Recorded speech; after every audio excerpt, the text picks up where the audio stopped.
Alright, here's today's acquisition. This is a 1980 CB125, which I should probably just nickname to "Why do I keep doing this to myself?" The reason why I did this to myself today was because the seller was selling this for 150 bucks and was willing to deliver it. And that's pretty sweet to me.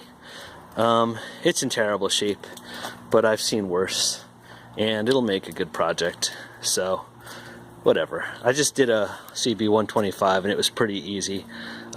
This is, in similar condition, honestly, to what I found, so I think it'll be okay.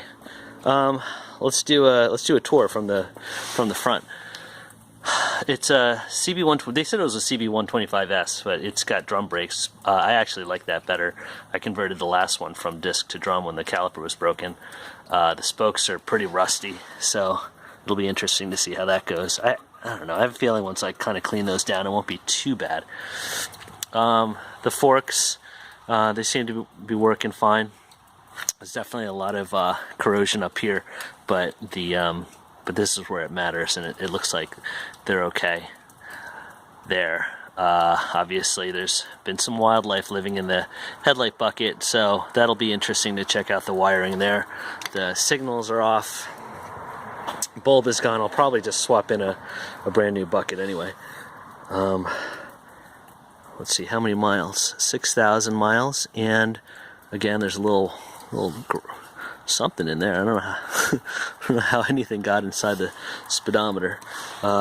These lights, everything will probably come out. The switches are in good shape. The brake lever here is broken, so that usually, spells that it went down on the right side. Left side, it's fine. This is a good brake because it's easy to swap out the lever, and I can most likely reuse the switch. But lots of rust there. I did look into the tank. There's no key, but I still have my other 125 key. The tank's not terrible. I can see there's a little oxidation there, but I've seen much worse, and it'll all come out, I'm sure. But the tank is pretty bad in of itself. I mean, there's a big dent there in the top, and that's really the only one. So if I could somehow get that to come out, it'd be a small miracle. I don't know what kind of shape. Actually, it might clean up pretty well once that stuff comes off. Take a look at the engine. The engine does turn over. They kept talking about how there's no spark, but of course there's no spark because it only sparks if the battery is alive.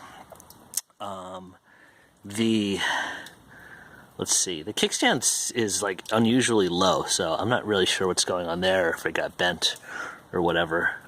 It does seem to be clicking through the gears, so I'm not too worried about that. The chain obviously is going to need to be replaced, and I'll probably do the front and rear rotors while I'm at it. Shocks, those will need to be replaced, but those are easy. There seems to be some homebrewed wiring back here, so whoever had this definitely tinkered with it, and I think they lost the key because the previous owner said that they had monkeyed with the ignition switch. Don't know what in the world this is. Anyway, the air filter is there. That'll obviously change. I'll probably just, replace this whole assembly. The interesting thing about the CB125 is there is a model that's widely sold still in South America and Asia called the CG125, and a lot of those parts are interchangeable. So hopefully I'll be able to do something with some of those new parts. Obviously this is gonna be an issue, but we'll deal with that later. It does have the carb, which is nice. I'm sure it'll obviously need to be cleaned up. This worried me a little bit. I don't know why. Whenever there's a dark spot, I mean, it looks like the head gasket is fine, but somebody was spraying some kind of lubricant into this general area, which suggests to me that it was possibly seized, and they unseized it with some PB Blaster, but whatever, I would have done the same thing. What else? The pipes. The exhaust is pretty rusty, at least on the outside.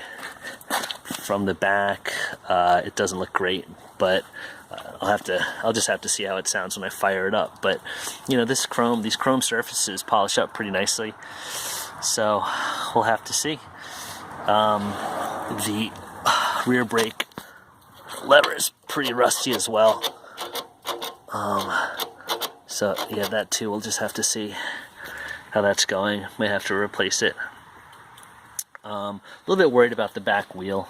It's definitely very rusty, and it may need to be replaced entirely, but it's all good. I mean, for 150 bucks, what can you expect? I know a lot of people will look at this and just think, that is insane. Why would anybody get a bike like that? But it's actually pretty easy to fix these up. And I mean, I've done worse. I've gotten worse bikes. So it'll be a fun project. And keep you posted. So that's it. My new to me 1980 CB125.